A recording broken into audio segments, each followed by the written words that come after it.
Oh, yeah. Happy Sunday evening, late night. Hope all is doing well. We're coming for a landing here.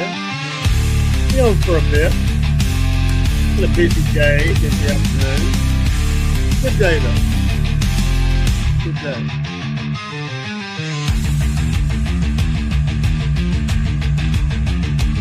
Happy New Week.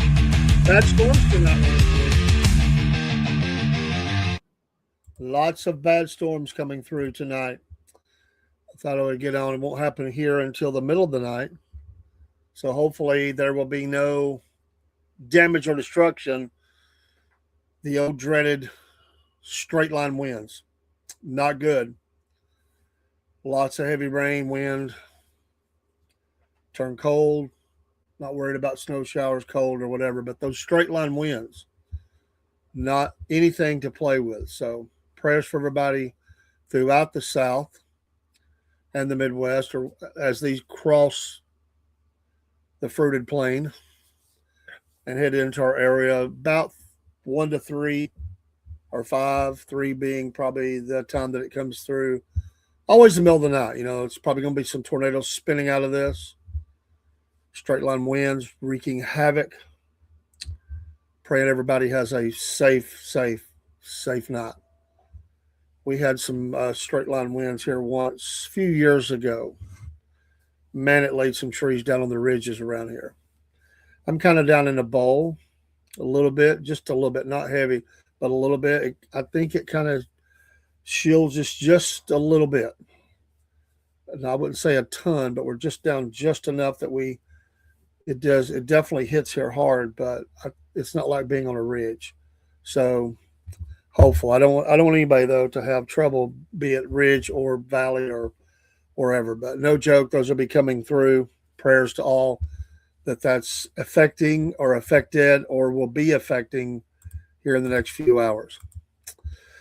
I had a good time this morning on the Sunday morning in the Word. We talked about the rise of the Antichrist. We'll be continuing that next Sunday. We just got into it, just not even in the meat of it yet, but had a good time with that. Thanks to Daryl and others that stopped by this morning.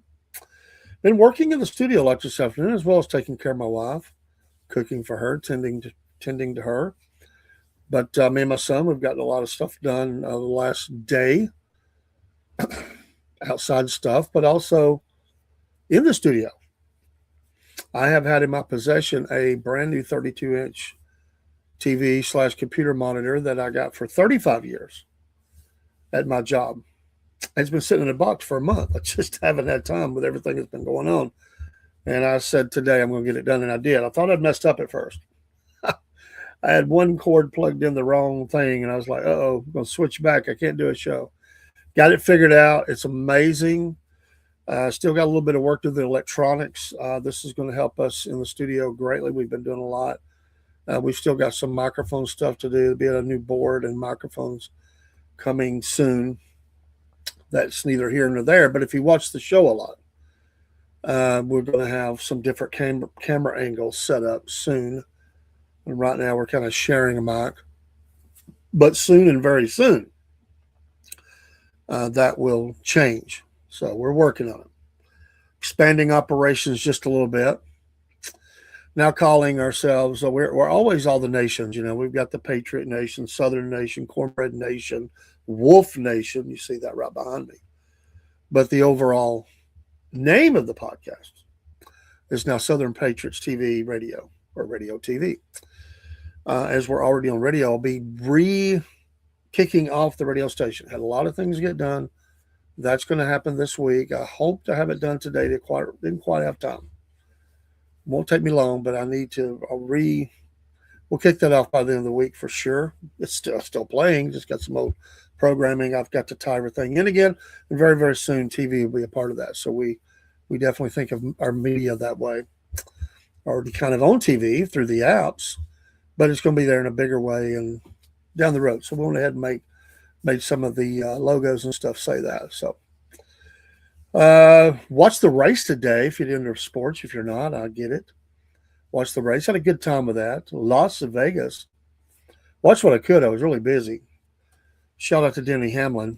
I'm sure that meant a lot to him after not a great start to the season, not horrible, but not great. And his dad dying, of course, in the fire over the off season.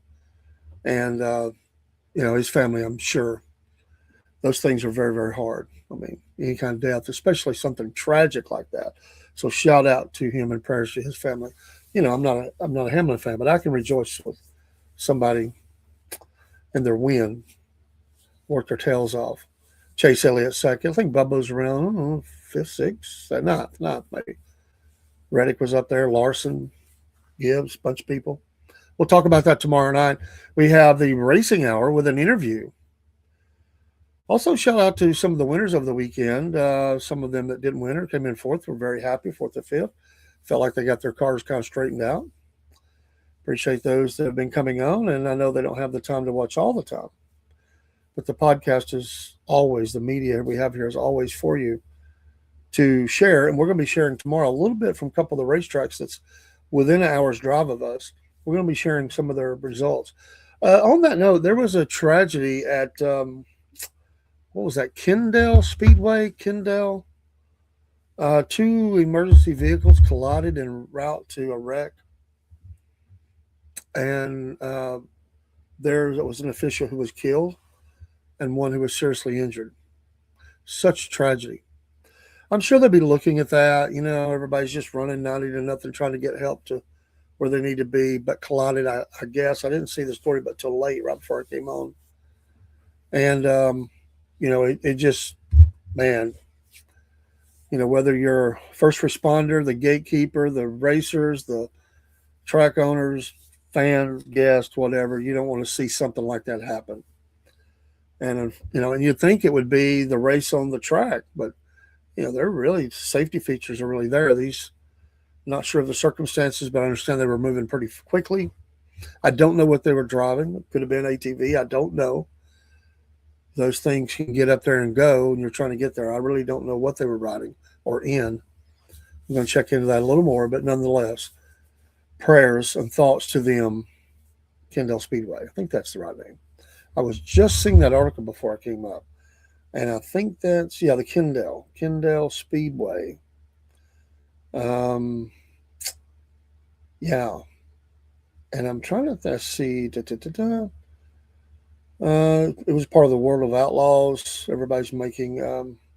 Officials were responding to an earlier incident during staging for the Last Chance Showdown. It began when sprint car driver Marcus Thomas flipped while entering the racing service prior to the LCQ. As safety crews responded to assist Thomas in organized cars preparing to enter the track, two side-by-side vehicles operated by officials collided in the infield. They added the incident remains under investigation, and the remainder of the evening's program was obviously postponed. No names yet. There shouldn't be. Let the families have that time. Very sad. Very, very sad. You just hate to hear that. No matter who it is or what the situation may be, you just hate to hear that. It's horrible. Trying to go help somebody, and we tend to run very fast. I was, if you ever go back and look at some of the early days of cars, and I know the film kind of does a little quirky because of the kind of film they were using, but still, people were driving really fast. There were no traffic laws. I mean, no traffic lights, no laws. People running every which way.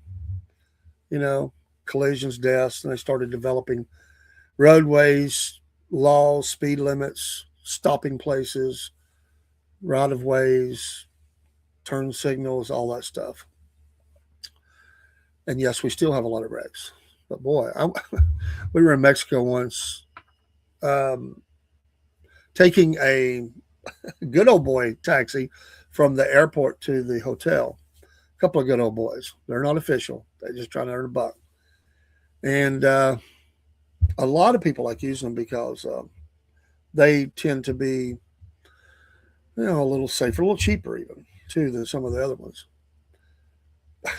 my memories of it are two. One, you had to take all the boom boxes, the big old speakers out, and tie them, strap them to the roof to get so more people could get in the vehicle. Big old not an SUV even. It was like oh, man, not a Bronco, but even bigger. Anyway, the drive from the airport to the hotel, oh my gosh, it was like there was no traffic laws, even though they have lights and all the things there. These guys were jumping into oncoming traffic, going around people on not on the left side in their lane, left side in the oncoming traffic lane, crossing over mediums just to the floor as often as they could get it because they wanted to get there as quick as possible, get their money, and get to the next one. And my wife looks at me and says, "We're going to die." And I confidently, at least she saw confidence, said, "Oh no, God sent us here to do a work. He's not going to let that happen." Then I look around thinking, "We're going to die." I'd look back at her and give her a smile. "Yeah, check that out." And she'd be like, "Are you crazy? These guys are nuts." I said, "Well, that's the way they drive around the world. Uh, not fun, but we made it. We come up to a screeching halt in front of the hotel. It was one of those where you're going forward and then backward. Forget seatbelts. There were no seatbelts. They didn't even have them. It was just people, the whole trip was like this. I mean, it was just crazy. And the city transportation was even worse. It's like jump on, jump off, literally. It's like they don't want to stop. They just want to keep going. You kind of do a little jump. My wife, I was worried about her. She's kind of short. I just kind of grabbed her and pulled her off and set her down. We were like younger back then. We wouldn't be able to do it now. We'd blow a knee out. Of course, my wife wouldn't even be able to do it at all. The problems that she's had, I couldn't imagine trying to do that now. I've got a knee that's not the best. It's not horrible. It's I'm not like I'm ready for a knee replacement. I think I strained some ligaments years ago, and it's not as strong as it used to be. I'll be 61 this year, so maybe it'll last me till I'll get a new knee. I don't know. The president says today, in a little bit of news, he's going to announce the Hormuz Ship Escort Coalition. So several countries have joined. I would, without even looking, I'm sure that Russia and China and North Korea are not be involved in that. The coalition. Let's see who's involved.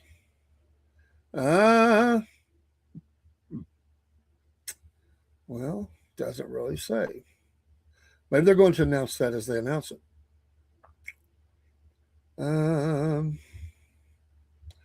Anyway, didn't really get into it. There may be somewhere else. This article does not show it. But anyway, we're sure it's France and some of the other nations there that want to see these goods safely delivered to their destinations for money-making purposes, especially the oil.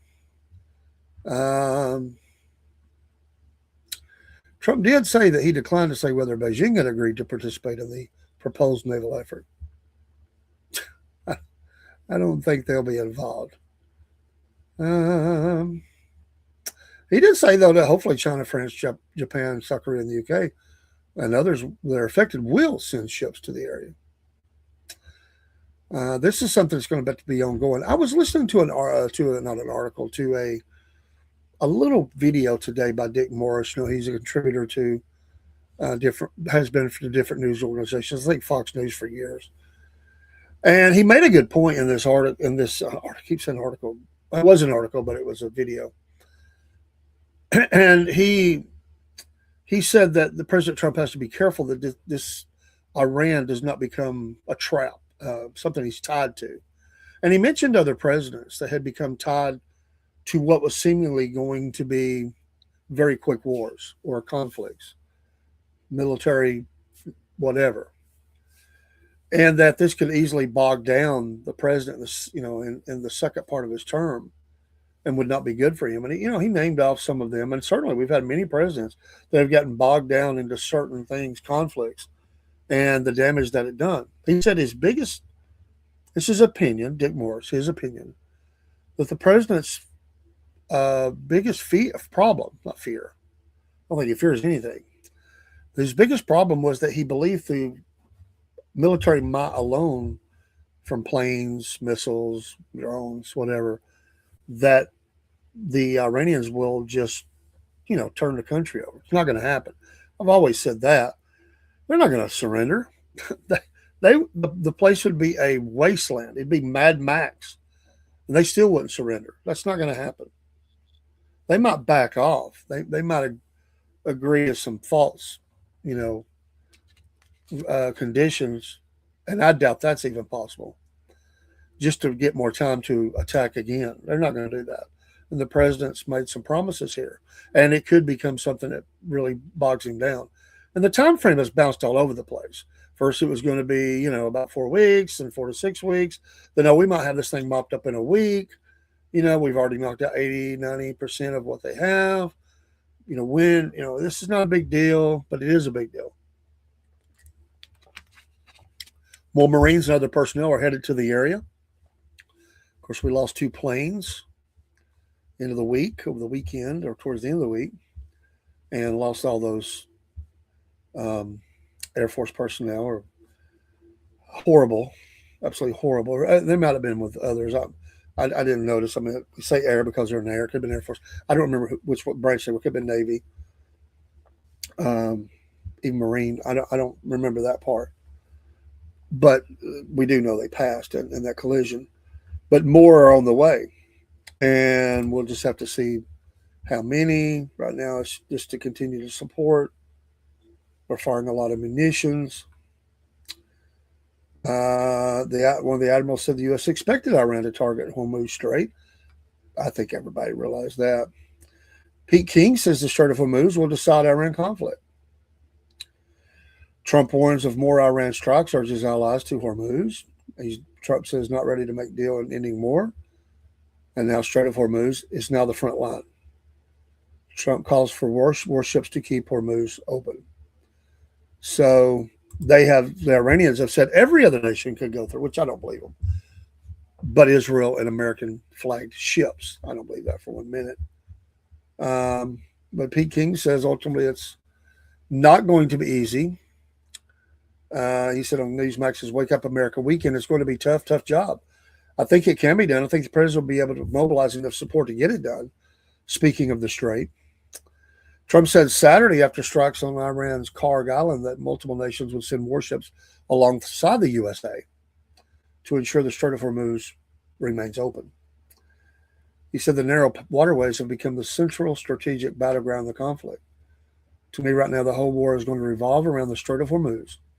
And I'm positive that President Trump will find a way to get that cleared. But it's not going to be easy. It's not going to be an easy war, but it is one we will win.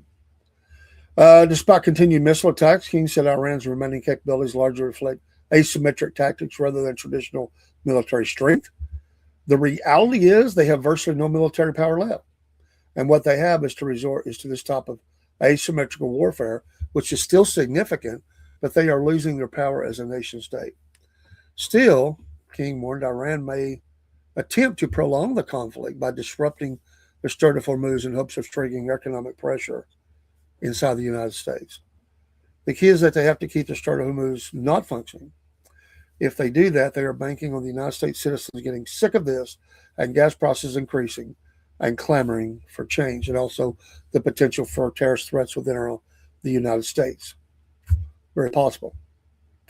Unless it was something major, I don't think the ones inside the nation, although tragic, would force change on what we're doing. Gas prices might after a time, but it'd have to be extremely high gas prices, not $3 and something a gallon. They're probably on the area of 5 and 6 and higher on the majority of the United States. That would cause some kind of sort of condition. But this president does not like to back off. He likes to get what he wants, and I think with the right situation set up, they can keep the strait open. And we're going to be patrolling in the area anyway. It's not like we're leaving. We may just not be flying sorties, or we may just to make sure that they're not rebuilding something. We could hit it again. But if they could get the strait opened up enough that it wouldn't be, very minimal, if anything, that there would be danger to any ships passing through. I think that's would pretty much wrap up everything.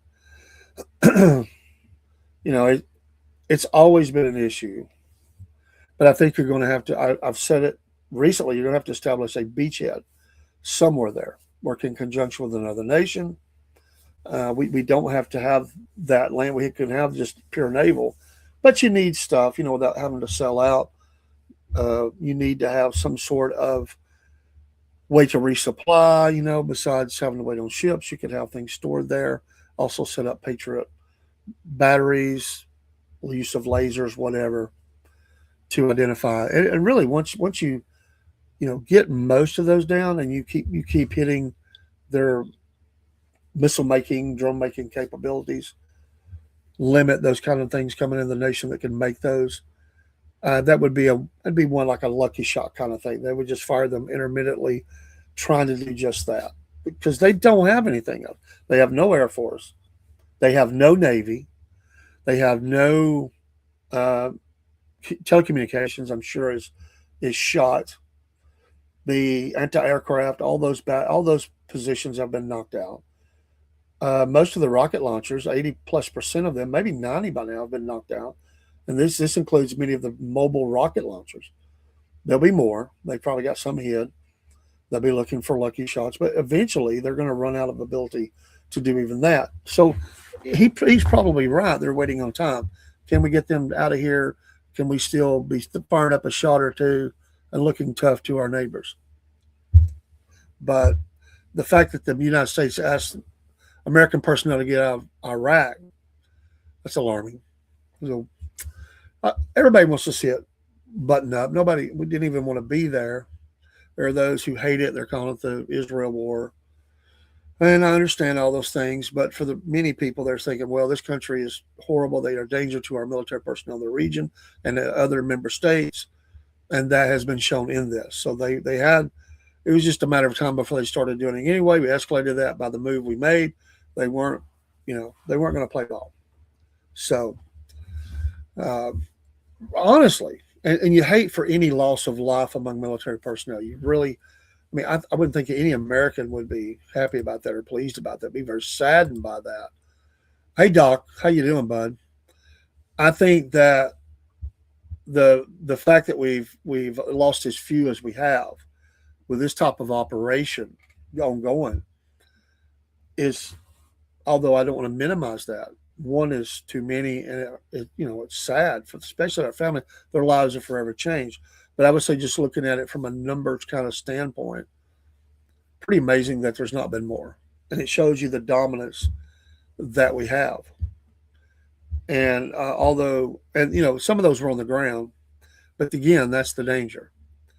But we're talking 13, 15, somewhere in there, and some injured.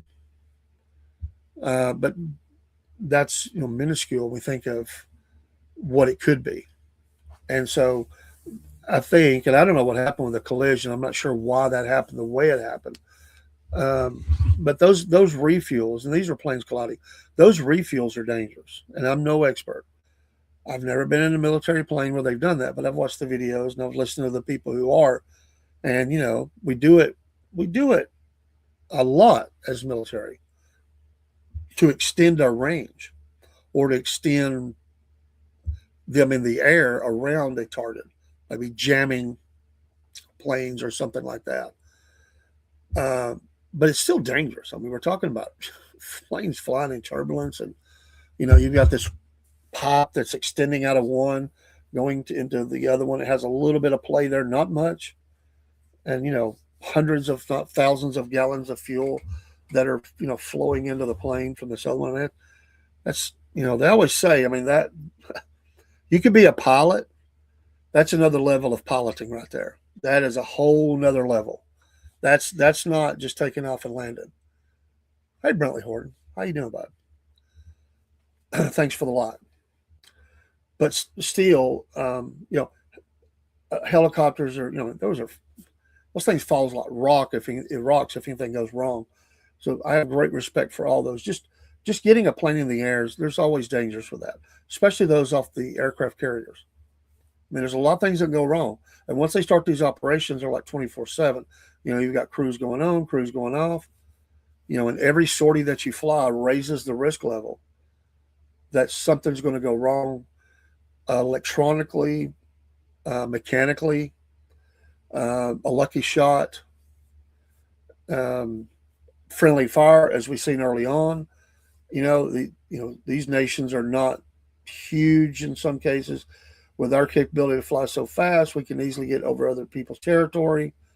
You know, that's happened.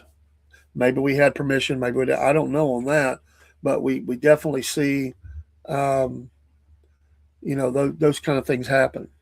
Wind, storm, whatever. Not. I can't imagine landing on a carrier at night. They practice. They train for all this stuff. They're the best of the best in the world, but still, you're flying into a postage stamp a floating postage stamp as it looks from the air on the high seas.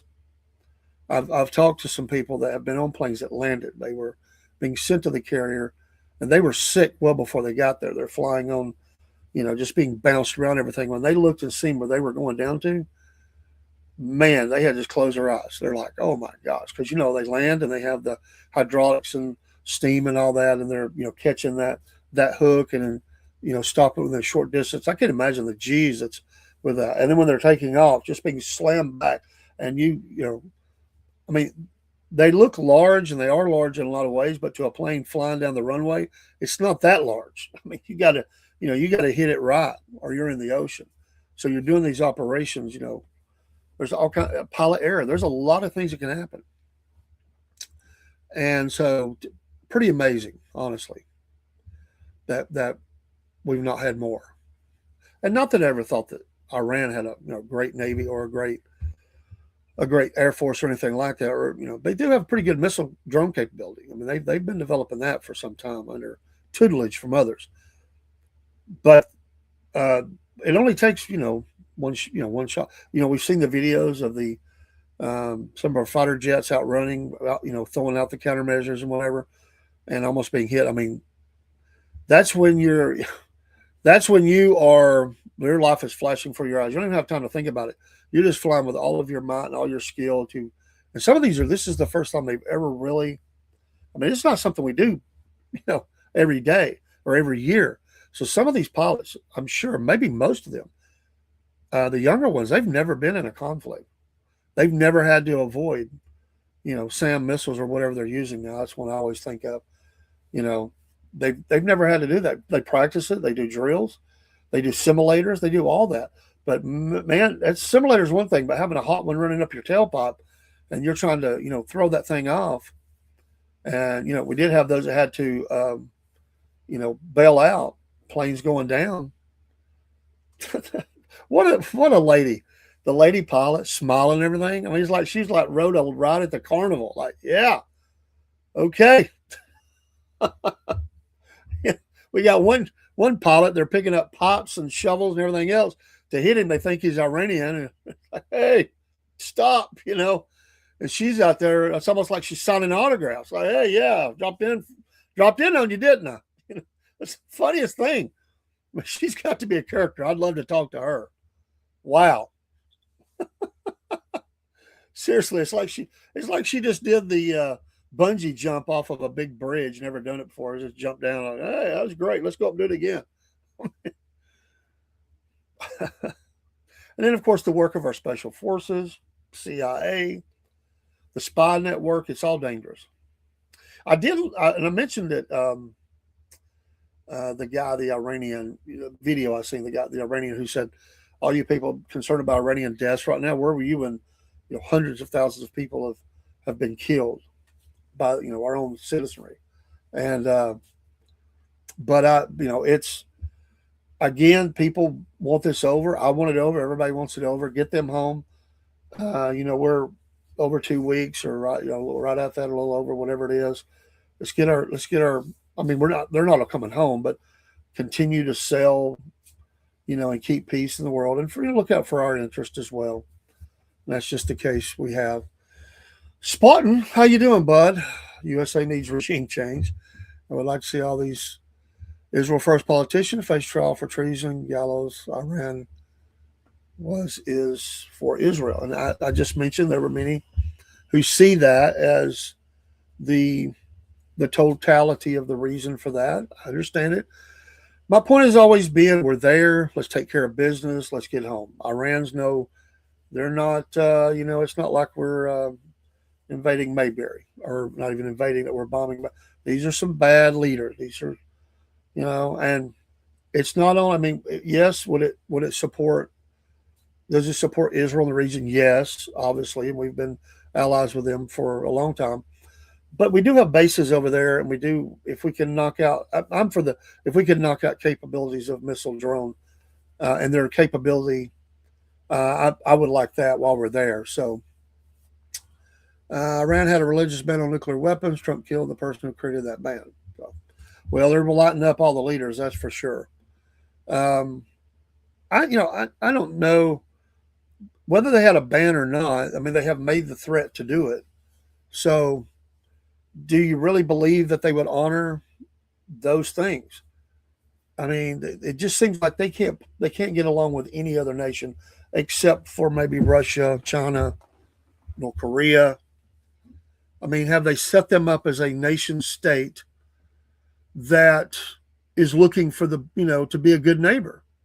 I'm not justifying that for us being over there. I would just ask the question: has Iran, its leaders, the Iranian people are wonderful. I love those that I've met that are from there, and you know the creativity they have, the artistry they have, and all that. I'm just saying, did they, because they have, made threats, whether they would have acted on them? I mean, why do you need that many missiles and drones? I mean, you don't need that for defense. I would just say, um, you know, they've definitely been a state supporter of, sponsor of terrorism in the region. I mean, they are the main supplier of, rather, weaponry, bullets, rocket launchers, whatever, in many areas. I mean, that's what they've done. But I don't want to see it leveled or nothing like that. I'm not saying that. I want to see the lead. I like to see. I don't even know if they'll have regime change. I seriously doubt it. That cannot be mission statement for us. It has to be knock out these things in the region, get out, or in the region, their capability. Um, it's going to go on. We've got to get out anyway, because it will be. Well, they spend a lot more money than a lot of people have for terrorism. I mean, they do support Hezbollah and Hamas and many of those that are in the region, and those people are waging war every day. And I understand your feelings about Israel, but Israel does and is surrounded by people who would love to see it destroyed. And so that's the gist of the Middle East. I mean, that has always been. It always had, and it always will. Well, I'm going to say always, because this will end one day, but it has been. Um, it's an ongoing tit for tat, I guess I would say. Some nations have, we do have the coalition of nations. There are those that have, joined in a coalition and recognized Israel, such as some of the ones like Qatar and different ones. But it's tedious, It's always, and that's the way we see that in the end times. That whole region is a radar center of the world, spiritually, because all of that's going to happen is happening in that region. And the Bible says in the end times, all nations will turn against Israel, and God has to come to their defense. I mean, and then peace. Then we get peace. I mean, that's drilling it down pretty small in a quick synopsis, but without that, they're utterly destroyed. So we're going to see the nations march on Israel, land wars, air wars. I mean, these are going to happen. I just think these are all precursors to that. Um, you know, comes down to 9/11. Israel did. That was the war, and I've heard that. I don't know if by all of it, were they involved? I don't know. I've seen videos. I hear a lot of people all over the place on that. I'm not saying you're wrong. I'm just saying, um, they're definitely. I mean, they're after their own interest. I get that, but no, he's not. Well, I would disagree with you there. He is a real estate agent. It's all his. It's all his, and he has given land to people in the Bible. So I would disagree with that statement on that basis that all the land in every nation belongs to God. He created it. It's his. And he can do with it as he pleases.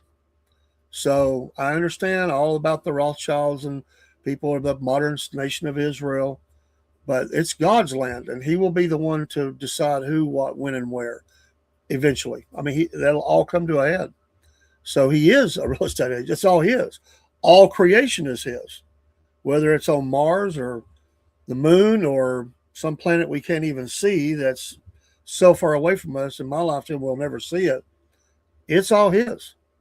He is the creator. I did a study once and I loved it. It was absolutely fascinating. Um, I agree with you on that. Yeah, there's a lot of bad conspiracies. I get that, and they flash a lot of stuff up. But I did a study on creation in the throughout the Bible, and there's the obvious ones where he's Genesis where he's dealing with creation, but all the verses in like the book of Psalms that deal with creation. It was a wonderful study. We did like Wednesday nights on that for a good while. I had some material that helped me study, and I have the Bible, but it was helping me see some of that. And sometimes I wasn't even thinking about it in that way, but it was a wonderful study about just the creation of God. Loved it. I would love to go through that again. It's been a number of years. The very first church that I was with, we did that on Wednesday nights, and everybody seemed to enjoy it. I hope they did. Of course, you never know. Somebody probably badmouth the preacher. I wish you'd do something else. I quit worrying about that a long time ago. You do what you feel like you're supposed to do, and you can never please everybody, right? It's like on here. Lord knows I can never please everybody, no matter what I say. But I do appreciate your dialogue, Spartan. I really do.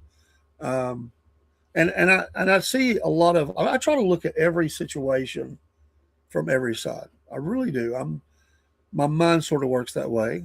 That's why I always thought that in another in another way, instead of being what I've been in life, I could have easily been a defense lawyer. Because when I see something happen, I look at all the different. I'm not just looking at it one way. I mean, I'll have friends, and granted, I may be agreeing with them that the person that did a crime, maybe they've killed many, they need to, have the death penalty. But my mind goes to a defense lawyer's mindset of how would I defend this abhorrent person if it was me tasked with the doing that, and I start seeing little things that I don't know why I'm that way.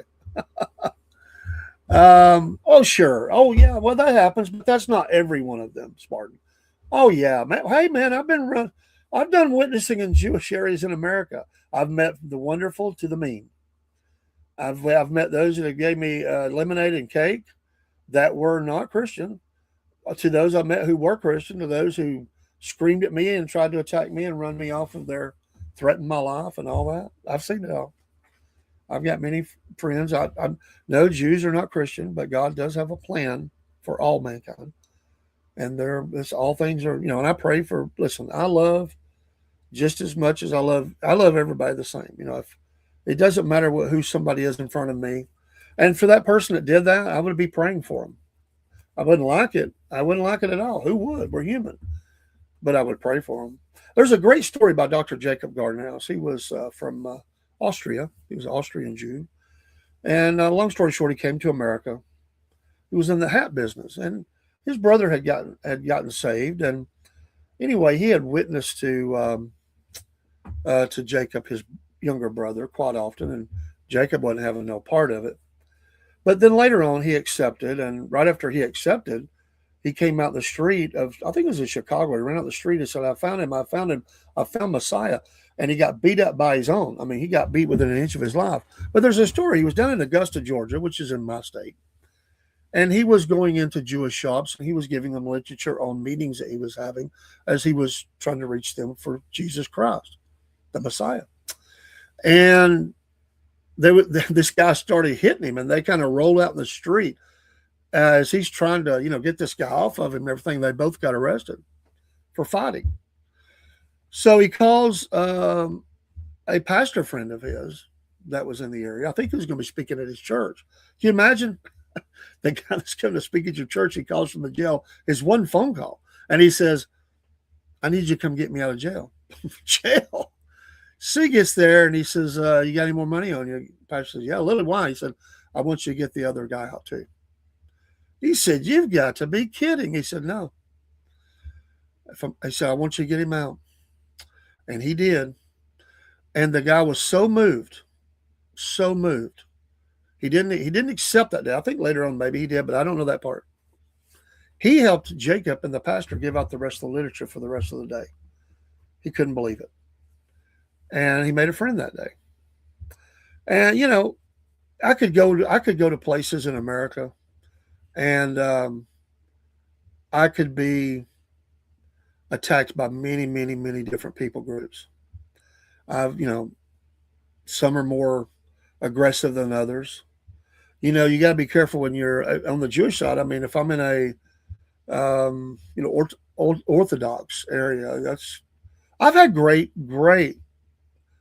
visits, but I've also had those that were a little. You got to be careful. You got to be wise. But some people are so, and this is the thing.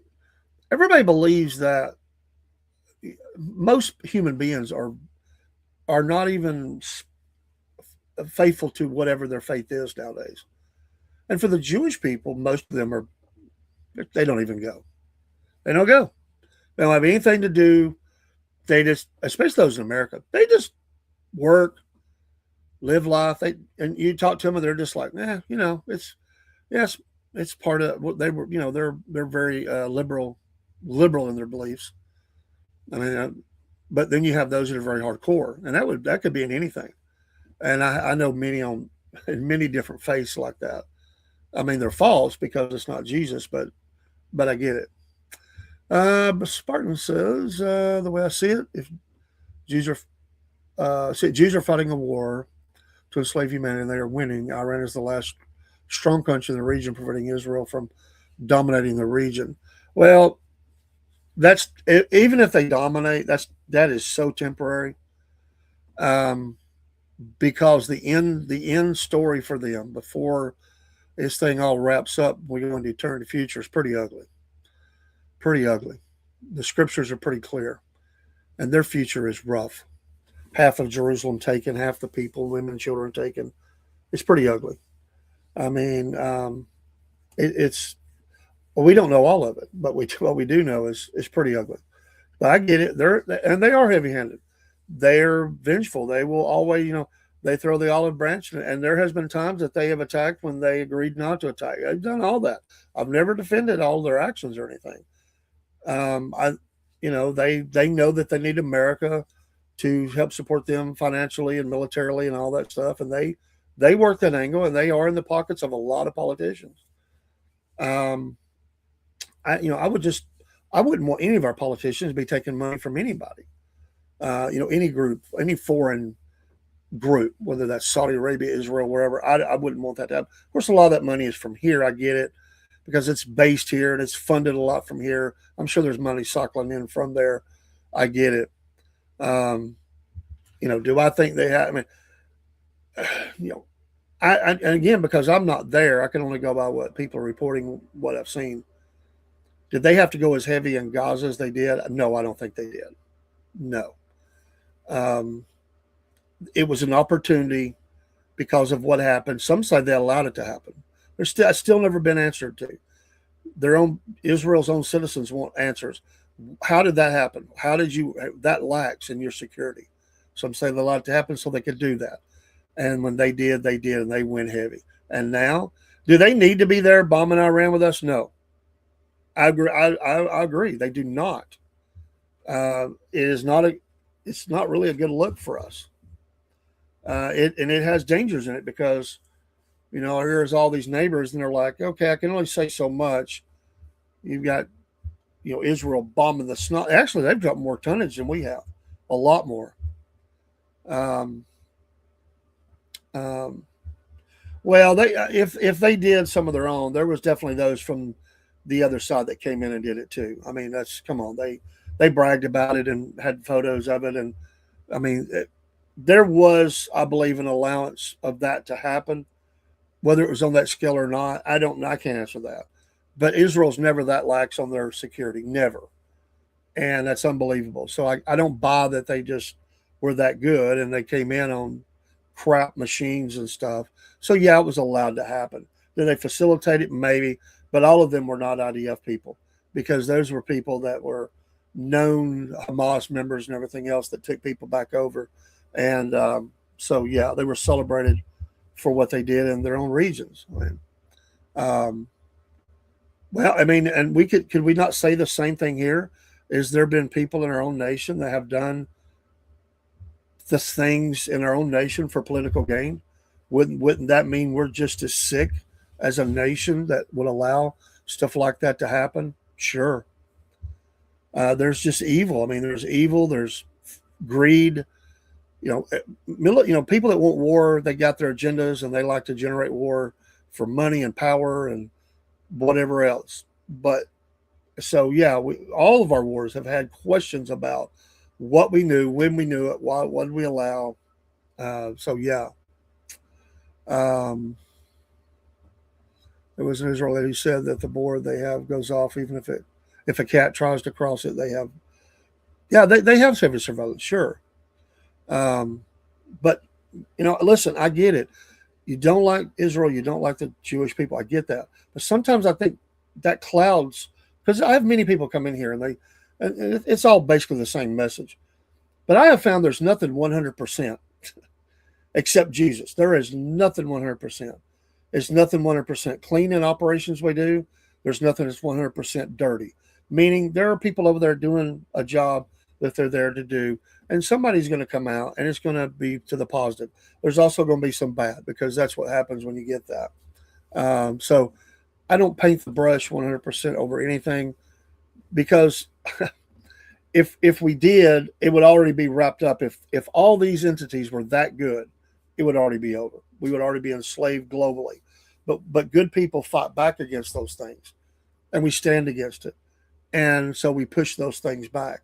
And as long as there are Christians praying in this world, God is moving on their behalf. He is orchestrating the whole thing, and we know that these nations are going to be a part. So that there's not going to be total destruction of anybody. It's going to be ugly, and there's going to be a lot of destruction.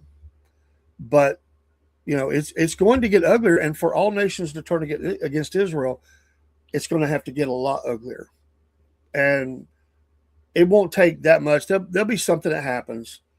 When, who knows? There will be something that happens that makes the world so angry that all the nations are going to come against them.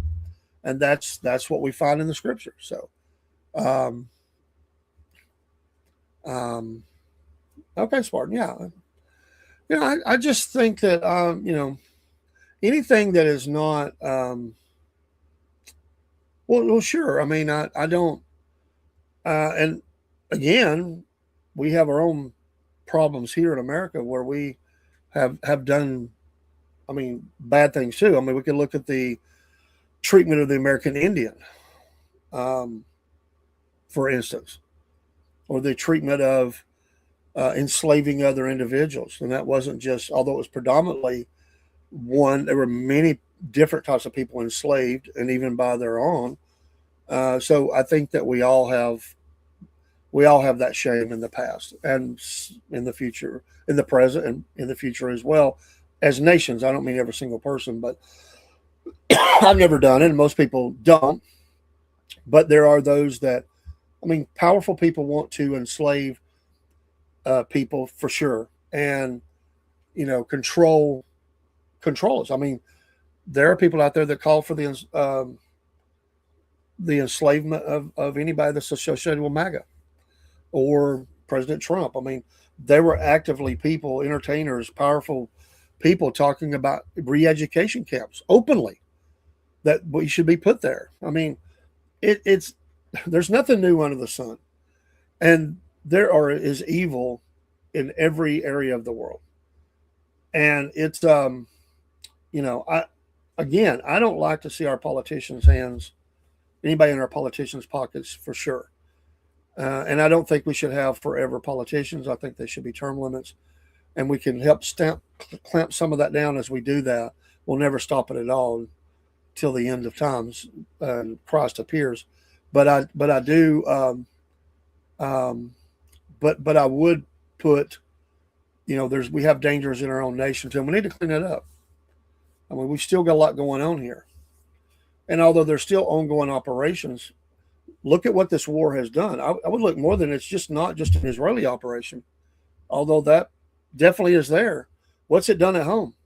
Nobody's talking about the borders anymore. Not much. Nobody's talking about that. Epstein, that's down in the news, still there a little bit, nothing like it was. And yeah, I understand people thinking that's emanated strictly from Israel, the rest of the world, but still, whatever part people played in here, you don't hear anything about that. The Russia-Ukraine war, it's like almost not even mentioned anymore. It's totally off of the map. There's a little buried deep within news sites, these articles about it, but they get no national airtime or very, very little. It has drilled down and it has stopped being talked about, and all that's being talked about is this. So there are politicians loving that. A lot of people are angry with the president because they said, "Listen, we didn't sign up for war. You said no new wars." And I think there's dangers about some of these people that are surrounding the president. I think the first time he had a bunch of idiots around him. I mean, some real idiots, and it hurt him at times. This time he's got the same type, but they come in different clothing. He's got some people around him. Yeah, he's had some people around him who are still idiots. Not as many, but he's got some. But he's got some people around him that, are praying over him and praying with him. They're speaking in his ear, and I wonder what some of that messaging is, because I think they've had a part to play in this as well. I really do. And some of them I'm okay with, some of them I don't care for at all. And I'm meaning the faith-based supporters, his camp, his group that lay hands on him and pray over him and with him. There's some people in that crowd I'm not a fan of. I'll let God handle that. But there are some that I think are really have always tried to, be straight down the line and stay biblical. But there's some other ones. They're crazy. I'm not naming names right now because I don't even know all the names, but there's a couple of faces that I know and a couple of names, but they're just crazy. They totally misapply the scriptures, and it's fantasy land. And these are the ones that's guiding him on a faith-based level. That's scary. And I don't even know where his faith is at. Is he really a believer? I have no clue. I have no clue. I don't know that he's ever said he is. I think he's alluded to it, but would I put the odds that he is not more than he is? Yeah, I would. But he is supportive, at least vocally, to those things. And, I would, I think that and I really think sometimes there's a lot that he's in his ear, the Joint Chiefs, all the daily intel that comes in. But on the flip side of it, the president's very kind of level about certain things that he does. Number one, he is putting he wants pride back in America, the American power, respect, and world leader and all that. He really wants that. He's really gotten into this America 250 or whatever it is, and he's wanting a big win for that. He's had the parade. He's wanting a big win for this to flex the American military muscle. And I think there's a lot that plays into this. On one side, it's not the totality of what is going on here, but man, I really do believe it's like John Wayne syndrome. We're going to go out, we're going to light him up, and we're going to. So I think in this way, Dick Morris was correct in what he said. It's a trap. The president better be careful. Now, he thinks he can navigate it and get out of it, but it is definitely troubling. What's happening with some of that. Absolutely. Because the longer we stay, the more dangerous it becomes. This operation has got to be mopped up pretty quick. If they could just straighten out the Strait of Hormuz, I'm forgetting the heck out now. We've knocked out their Navy, military, all that stuff. But I think there's a possibility here that a foreign power over there may invade them. This is another danger you have. If they've been weakened, now they still have a lot of tanks and a lot of military, but if they've been weakened that much, could another nation over there say, you know what? I kind of like to take it to Iran and get some of what they got, their riches. You know, you just never know about stuff like this. Throwing off the balance of power in the Middle East has never been a good thing. It's never worked out. And we have paid dearly for it. I said from the beginning, I didn't want us over there. I didn't want us in Gaza. I don't want us part of the Gaza peace plan. There's never been an agreement on the 22 steps of the peace plan, and they never agreed to anything. But they've got this new board. They've got this, supposedly, everybody has a seat at the table. There's going to be money being donated from member states. There's fears at the UN that he's creating his own kind of UN delegation or whatever. I don't know. That whole thing makes me really fearful of what's going to happen. Just get the heck out. I mean, get out. Get the heck out of there. I'm for that. I don't want us there. I want us to come home. I've never said that. All I said is that while we're there, pray for the men and women and of our military that we come home. So good stuff tonight, man. I appreciate all the comments and good discussion. I appreciate you coming in here, Spartan. I miss seeing you, man. It's been a long time. I saw you a couple of times recently. I hope you're well. You and your family. Hey, I love everybody. I do. I don't know. I certainly don't think everybody loves me, but I do love everybody. I try to pray for my enemies, and it's not easy. I'm as guilty as anybody of getting. I get angry, and I have to catch myself and really pray about it. Repent. I don't want to carry around bitterness or stuff, and I hate what the because in every area, whether it's Gaza or whether it's Iran or wherever, there's just decent people trying to live their life and eat, have kids. Nobody wants to hear bombs dropping or explosions. I mean, nobody wants that. Nobody. But they it is a divided nation because there's a lot, and it is the tribal aspect, the Shia, Sunni, and all that. And they're, women's, it's just different. And we're never going to make it, we're never going to westernize them. That has to happen from within. Westernized to whatever level. And I'm not saying fully like America or nothing, but they, the young people, they see the culture, they see the movies, the music, the products.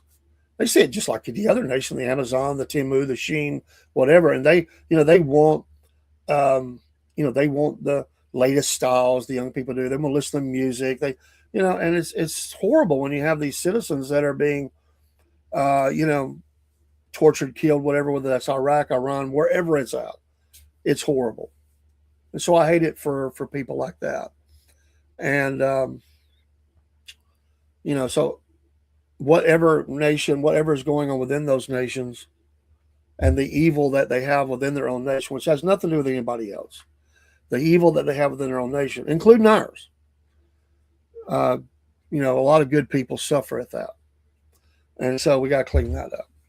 And you'll never stop all that. So, I said, this operation needs to clean up pretty quick. I use the expression "get home." They're not going to come home. They're going to continue to sell and keep a footprint with the carrier groups in different areas of the world. That's just the way it rolls. And I certainly can't change it. I barely have the power to flip a light switch on and off. But it is fun to talk about. It's interesting to talk about, from the different perspectives. And so hopefully that will happen. Hopefully that will happen soon. And like I said, nothing I say is going to change it, but I enjoy talking about it. I do. And hopefully we'll see no more loss of life, and it'll wrap up pretty quick. But the fighting we know is not going to stop. There's going to be ongoing conflicts in the Middle East, sure. But let's get out. I was for doing all that we can do at home and not having to worry about anything that's coming in from those areas, and they can have their straight. The nations over there can deal with it, but that's not going to happen. That's just not going to happen. I mean, America's not at this point. In the future, maybe, but at this point, they're not going to just keep the ships sitting around all the borders of America, 100 miles out and never moving. That's not going to happen. So we just have to. We're kind of stuck in the middle of this great story that goes on, and it changes course, and different politicians have different agendas, and some don't intercede in some things, some do, some lightly, some heavily, and it just continues, and we're just caught along for the ride. Unless, like I say, we're a soldier over there and we're in the middle of it. It's not a ride, then it's real.